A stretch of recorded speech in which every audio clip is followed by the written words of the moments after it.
Now your cursor IDE can see what is in your browser, get me current element which I have selected, and it's able to get the current element which I have selected from my browser.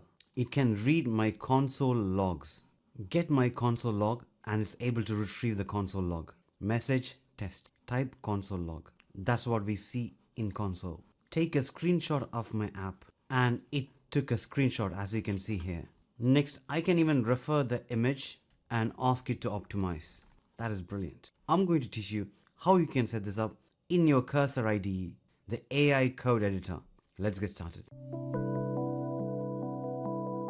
With the help of this, you don't need to copy your error logs or take screenshots or providing the selected element from the browser. It can directly talk to your browser using MCP server. So we are going to use this Browser Tools MCP. So this is how it works. MCP client is our cursor. Then it uses the MCP server protocol. Then we are going to run Node on our local computer and install Chrome extension. Don't worry if it's too technical, but I'll take you through step by step. So first you need Cursor. So make sure you download Cursor, a AI code editor. So once after you do that, so the first step is to clone the repo. So just copy the command. I'll put all the code in the description below, so you can just copy and paste it. So open your terminal, there git clone, then Browser Tools MCP, and then click enter. Step number 2, install Chrome extension. So we are going to open manage extensions and enable developer mode. So at the top of the browser, if you go there and click window in your browser, there you can see extensions. Click on that. Now you will come to this extensions page. There, make sure you enable the developer mode here. Then after that, you need to load unpacked. So click on that. Now I'm inside Browser Tools MCP, which we have just downloaded using git clone. So inside that, there's a folder called Chrome extension. So double click on that. It'll come to here. Then after this, click open. That will automatically install your extension like this, Browser Tools MCP.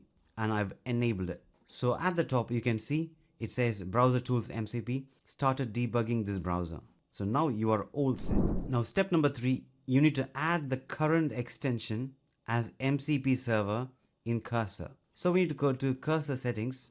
Now I'm going there, Cursor settings, and clicking that. There, go to features, and at the bottom you'll have MCP servers. Clicking add new MCP servers. There you can just give a name, Browser Tools, selecting command and adding this command there and clicking add. That will automatically add your MCP server, which have these old tools. Get console logs, console errors, network logs, take screenshots, get selected element, and wipe logs. So we can use all these tools in our Chrome. Now the next step is Browser Tools server. We need to run this command. Also note that just because we are using npx, make sure Node is got installed in your computer, which you can download from Node.js.org. As we saw before in the architecture diagram, first we had the cursor installed, then we had the Chrome extension installed. Now we need to run this Node server. So coming back to your terminal, it's npx at agent desk AI browser tools server. That's it. After this, click enter. That will automatically run this Node server in this URL. You can see Chrome extension connected via WebSocket. That is successful. Now here I have a Flask application. So I'm just opening my Flask application, which is running in this URL. And here is my Flask application. So I can just go to console log, just say inspect. There you can see multiple tabs here. Here you can see Browser Tools MCP. So clicking on that, there you got options such as capture screenshot, where you want to save the screenshot, and advanced settings. So I'm going to create a folder called screenshot in my current application, creating a new folder, screenshot, and copying the path here. So just copying it, and I'm pasting that here. Now if I click capture screenshot, then you can see it automatically comes here. So I click that and you can see it got automatically captured. Now if I want to analyze this screenshot, I can just drag this and just say analyze, and it should be able to analyze. You can see it says welcome to Praising AI and other information. Now I can use all the MCP tools such as getting the logs. Get me the logs from the console and clicking enter. Now it's using the get console logs tools and run tool, running get console errors, and it says Currently there are no logs or errors. For testing purpose, I can just say console log test. Now this is in console log. I can go back here, get me logs again. Now it's running the tool, and now we can see the log which we just entered is here.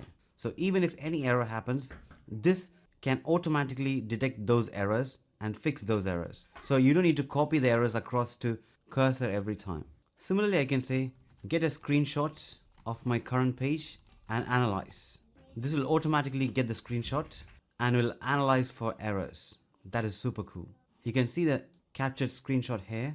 And finally, I'm going to select an element, clicking this element and selecting this. Now you can see this got selected. Now in my cursor, I can just say modify my selected element with welcome to Mervyn Prison, and clicking submit. Now it's getting the selected element, and it clearly says the selected elements, it says welcome to Prison AI, and it's changing that to Mervyn Prison. And you can see the modification here, and I'm accepting those changes. And in my page, I can see it says Mervyn Prison. That is amazing. Now there's a clear integration between cursor tool and MCP server that is connecting to your browser. And I'm super excited about this because this will supercharge your workflow when you start building your application, and you don't need to copy the error logs or screenshot across every time manually. Everything is automatic. Do let me know in the comments below what you think about this. Considering you already like this cursor AI feature, I also created another video which I'll put the link in here. It's about cursor AI beginners tutorial, which I highly recommend for you to watch, and I will see you there.